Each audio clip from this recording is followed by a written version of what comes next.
All right, the border battle in Texas at the Rio Grande intensifying over razor wire as Governor Abbott of Texas asserts his state's right to defend itself. Thank you, John. Why are you guys making it easier for people to enter the country illegally? I don't believe we are. Why do you think we are? Are we looking at a new civil war? Does the administration think Texas is failing to comply with court orders around the placement and removal of razor wire? Tensions between Texas and the Biden administration have reached a boiling point as the Lone Star State continues to defy an emergency injunction from the Supreme Court and block federal border agents into the state to cut razor wire it's been installing over the past few weeks. 25 other states have signed a letter pledging to support Texas as it installs razor wire on the southern border, with some sending members of their own state and National Guard to assist with the installation process. They wrote, "We stand in solidarity with our fellow governor, Greg Abbott, and the state of Texas in utilizing every tool and strategy, including razor wire fences, to secure the border.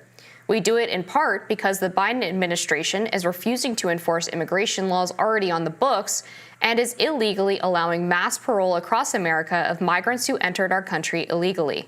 But it wasn't just Republicans who backed Abbott's decision to buck the feds. Presidential hopeful RFK Jr. wrote, "Texas is right. Biden's failure to secure the border leaves states no choice but to take matters into their own hands. As president, I will end this humanitarian crisis once and for all. I will secure the border and destroy the business model of the drug cartel." Thank you, Corinne. Just back to the border. Does the administration think Texas is failing to comply with court orders around the placement and removal of razor wire? Well, look, I mean, the Supreme Court is the highest, law, court of the land. It is. And they made a ruling, and on Tuesday, as you guys probably saw, DHS sent Texas a letter outlining the access Border Patrol needs in Shelby Park, for example, to do their jobs, and demanding Texas confirm this access will be honored. Border Patrol needs to have access in order to do their job. They just do. And, what we're seeing from Governor Abbott, you've heard me say this over and over again, they're making it harder. He's making it harder for Border Patrol to do their jobs. They need access. And right now, they don't have that. And it's under the Constitution of the United States that federal law is the supreme law of the land. And any conflicting state is preempted. That's the law. So you think they're failing to comply with the court's orders? I mean, it's the law. It is literally the law. I mean, it is the law. And what we want is Border Patrol to be able to do their jobs. And right now, Governor Abbott is getting in the way. And you see it, DHS sent a letter on this. I would refer you to what they wrote. Is DHS still trying to work with the Texas National Guard? Look, DHS wants the Border Patrol agents to have access. They want them to be able to do their job so that they can follow the law. When Border Patrol is trying to have access to that area, they're actually trying to enforce the law. That's what they're trying to do. And Governor Abbott is getting in the way of that. And so they're trying to do their job, enforce the law, make sure that they are able to do what they are meant to be doing as Border Patrol agents. So they're communicating with the Texas National Guard. I mean, honestly, I would refer you to the DHS on communication. I'm not tracking every communication that they're having. What I'm saying more broadly, which is true, which is Border Patrol needs to be able to do their job, and they're getting in the way of it. And just a quick one on the border talks. We understand, we and others have reported that the White House has said that they would accept limiting parole at the border as a condition in the Senate border talks. Can you confirm? I cannot confirm that from here. I'm going to let the negotiators have their process, go through their process. We think it's happening in good faith. We think there's been progress, and we want to see a bipartisan agreement here. Thank you, John. Why are you guys making it easier for people to enter the country illegally? I don't believe we are. Why do you think we are? Well, you guys sued to cut razor wire that was put in place by Texas officials. So that the Border Patrol could actually do their jobs, but keep going. Well, you won in court, so now what? The Border Patrol Union president is saying the Supreme Court's decision is going to undoubtedly encourage more illegal immigration. Do you guys know better than the Border Patrol Union? The Border Patrol needed access, and that's why we sued to get rid of that razor wire, so that they could do their jobs. And you know what would also help them do their jobs, Peter? More Border Patrol agents. There's an idea. And if you go back to the supplemental request that we put in, there's money in there for some 1,300 additional Border Patrol agents. We want to help them do their jobs. We want to give them more resources. And the answer we keep getting back from House Republicans is no, no, no. Does razor wire work? Does razor wire work for what? Does it work for the Border Patrol to allow them to have the access they need to be able to better process people that are trying to get across the border? I don't think so, and that's why we asked for it to be removed. But what is the president's plan? This is happening just weeks after 300,000 people came into this country over the southern border illegally. The razor wire, officials down there think, was keeping some of them out.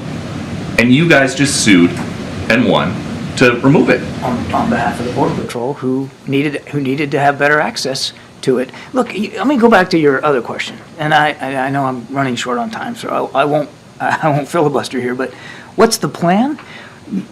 Please look at the stuff we've put forward. The immigration reform legislation that the president put forward on day one. The work we're doing in the region. Just last week, we had Mexican officials here to talk about how together we have and will continue to try to stem the flow of migrants. You mentioned the numbers. No question there's a lot of people trying to make that journey, but it's not just to the United States, it's to other countries in the world, in the region. We're seeing historic movement. Not since World War II have we seen this many people on the move in this hemisphere. And the Mexicans are really stepping up and trying to do more on their southern border to keep that flow going north lower. And we have seen in recent weeks some success at that. The idea that we don't have a plan or a strategy or we're not taking this seriously is just not borne out by the facts. And, again, if the folks on the House Republican side are serious about border security, and they claim they are, then they should act on the supplemental request and, let's negotiate this in good faith. The president has said he's willing to make compromises. He's willing to negotiate in good faith. So let's have that discussion. The governor of Oklahoma, he's up on the big wall, and he's live right now from Oklahoma. Governor, good morning to you. Hey, good morning. Thanks for having me on. You bet. Okay, so why have you and 23 or 24 other governors, all Republicans, said we're going to help Mr. Abbott out in Texas?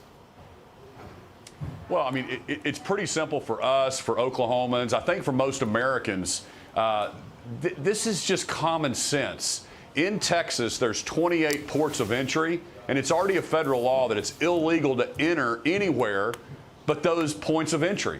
I mean, the last time I flew to Mexico, I had to land at an airport and show them my passport. And so the fact that the federal government, Biden, is cutting razor wire, it just makes no sense at all. And so, yes, we have the right to defend our country against invasion. And what else would you call it if you've got 6 million people coming through illegally? No, exactly.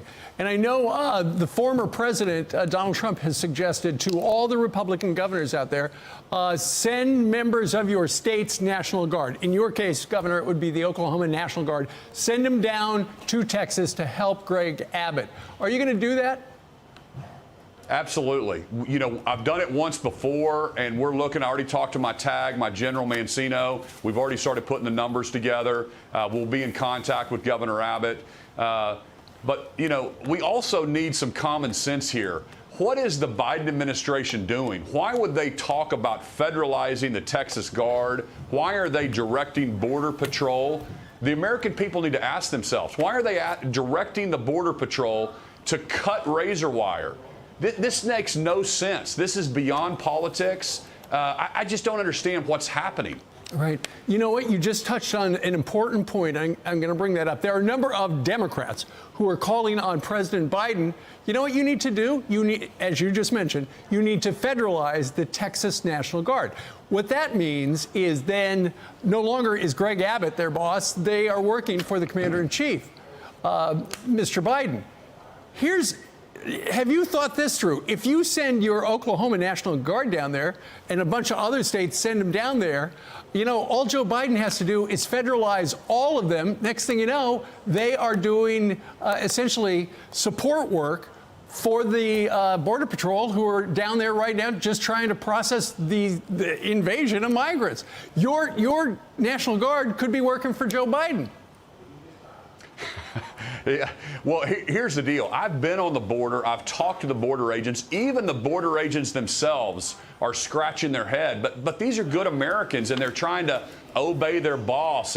But they don't agree with that policy either. And of course, the National Guard soldiers, they're Texans and they're Oklahomans and they're Tennessee folks. And these are just Americans, and they don't like what's going on. So you would really be putting our soldiers in a tough situation to protect their states against fentanyl deaths and against illegal immigrants and terrorists in a lot of cases, just to appease some administration that has a political agenda. That's the only possible explanation, is they're wanting to nationalize and get a bunch of voters in that they think is going to swing elections. That's the only logical explanation, and it's absolutely illogical to think that we have leaders that are more focused on the next election instead of doing what's right for America.